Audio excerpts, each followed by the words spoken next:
Hello friends, this is Deepa. Welcome to our classes. Friends, आज हम करेंगे अपना एक्सरसाइज 8.1 का क्वेश्चन नंबर 5। हमें क्या गिवन है, यदि sec theta is equal to 13/12 हो तो अन्य सभी त्रिकोणमितीय अनुपात परिकलित कीजिए।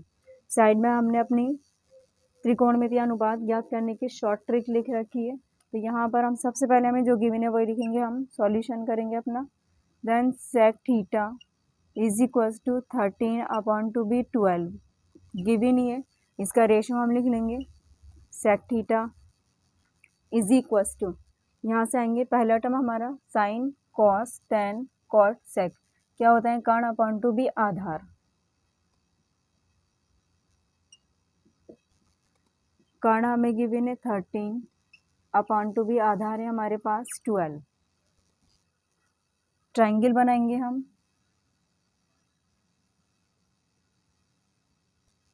ट्राइंगल ए बी सी नाम दे दिया हमने। किस एंगल के अकॉर्डिंग बात हो रही है, एंगल थीटा के, तो इसे हम नाम दे देंगे, ये रहा हमारा एंगल थीटा। तो जिस एंगल के अकॉर्डिंग बात होती है वही हमारा क्या होता है, आधार होता है। तो इवन आधार हमारे पास ए बी रहा, वो हमें कितना गिवन है 12, और कर्ण हमारा क्या है ए सी है, देन 13। क्या चीज़ हमने निकालनी है, देन बी सी की वैल्यू हमने फाइंड आउट करनी है, क्योंकि बाकी हम रेशो निकालेंगे। तो ट्रायंगल ए बी सी में पाइथागोरस प्रमेय से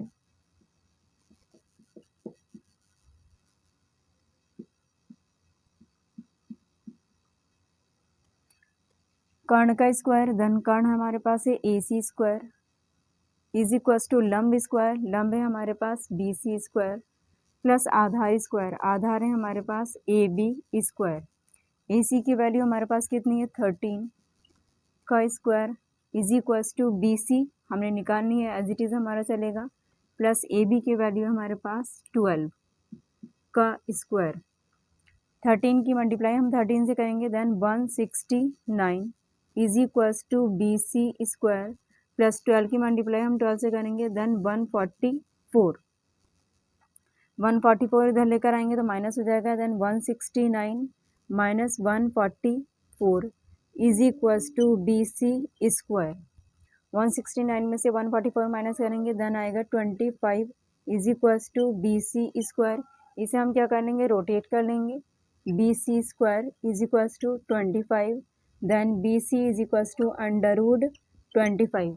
25 किसका स्क्वायर रूट होता है 5 का, B C is equals to 5 normally निकल कर अंडर रूट से बाहर आ जाएगा। तो बी सी की वैल्यू हमने क्या निकाली है 5, क्वेश्चन मार्क हटा देंगे और यहाँ पर 5 लिख देंगे। तो ये रहा हमारा आधार, ये रहा हमारा लंब, और ये रहा हमारा कर्ण। सारे रेशो हमने निकालने हैं, इवन एक रेशो हमें दे रखा था, बाकी रेशो हम निकालेंगे। तो क्या होता है हमारे पास फर्स्ट रेशो होता है साइन थीटा के अकॉर्डिंग बात हो रही है, तो थीटा ही लिखते चले जाएंगे सबके साथ। Sine theta is equal to क्या होता है हमारा लंब अपॉन टू बी कर्ण, लंब अपॉन कर्ण। लंब है हमारे पास B C, upon to be कर्ण है हमारे पास A C, is equal to B C की वैल्यू हमारे पास कितनी है 5, upon to be A C की value 13। Sine theta is equal to 5 upon 13। Next हम निकालेंगे cos theta is equal to क्या होता है हमारे पास आधार अपॉन टू बी कर्ण, इज इक्वल टू आधार हमारे पास है A B, upon to be कर्ण है हमारे पास A C, is equal to A B की वैल्यू है 12, upon to be A C की वैल्यू है 13। सारी वैल्यूज पुट करते जाएंगे, देन हम डायरेक्टली हम लिखेंगे cos theta is equal to 12 upon 13।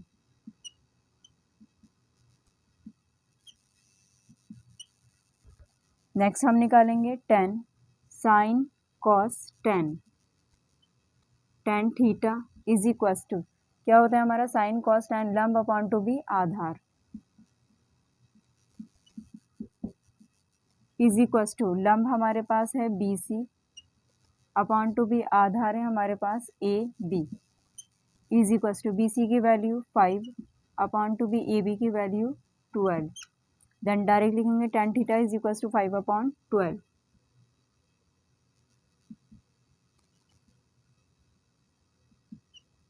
Sign cos tan, tan के बाद आता है हमारा cot theta is equals to sine cos tan cot आधार अपॉन टू बी लंब इज इक्वस टू आधार क्या है A B upon to be लंब क्या है B C is equals to A B की value 12 upon to B C की value 5 then cot theta is equals to 12 upon 5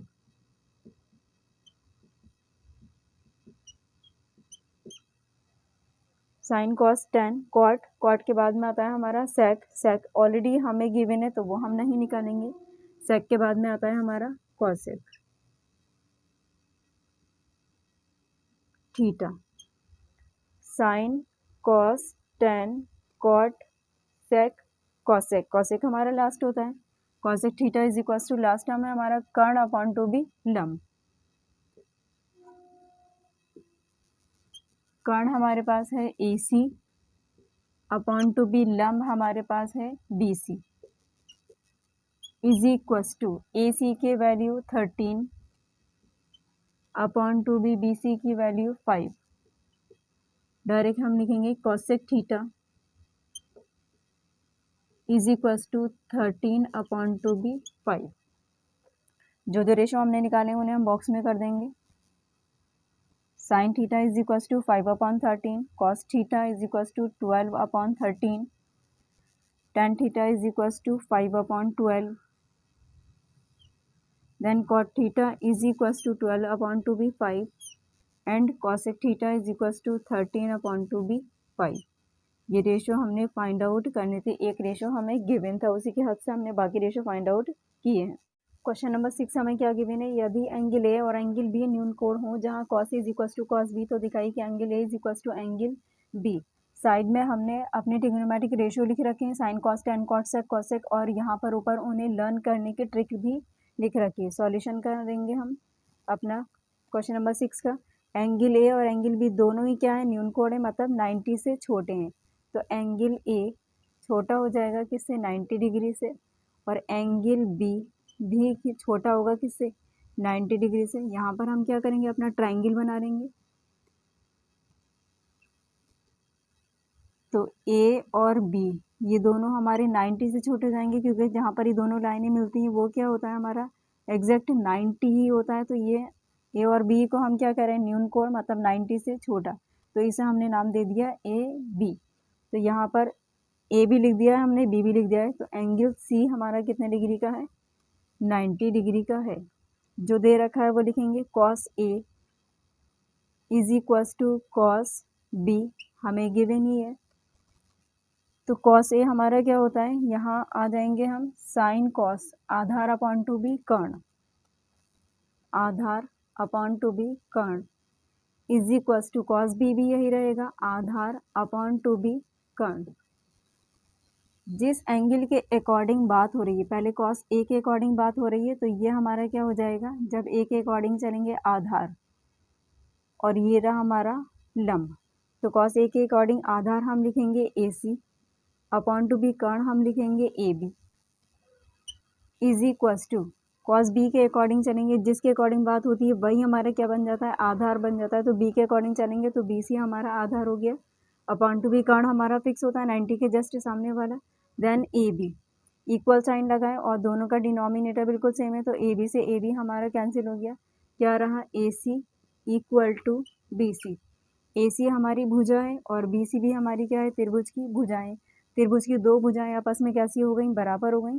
तो हम क्या कह सकते हैं कि angle A is equal to angle B.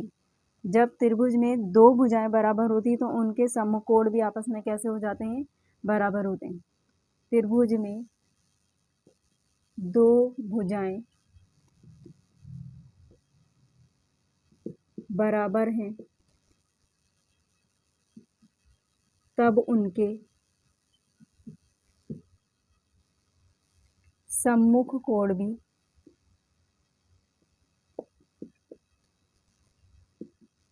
बराबर होते हैं।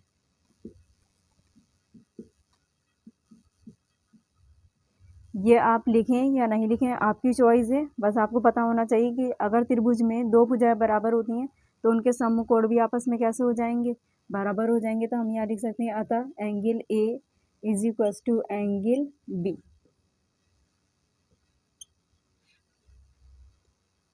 फ्रेंड्स, वीडियो आपको पसंद आया तो प्लीज़ लाइक शेयर सब्सक्राइब कर दीजिएगा, और अगर आपको कोई भी डाउट या प्रॉब्लम हो तो आप हमें कमेंट बॉक्स में कमेंट कर सकते हैं। मिलते हैं नेक्स्ट वीडियो में नेक्स्ट क्वेश्चन के साथ में। Thank you so much for watching video.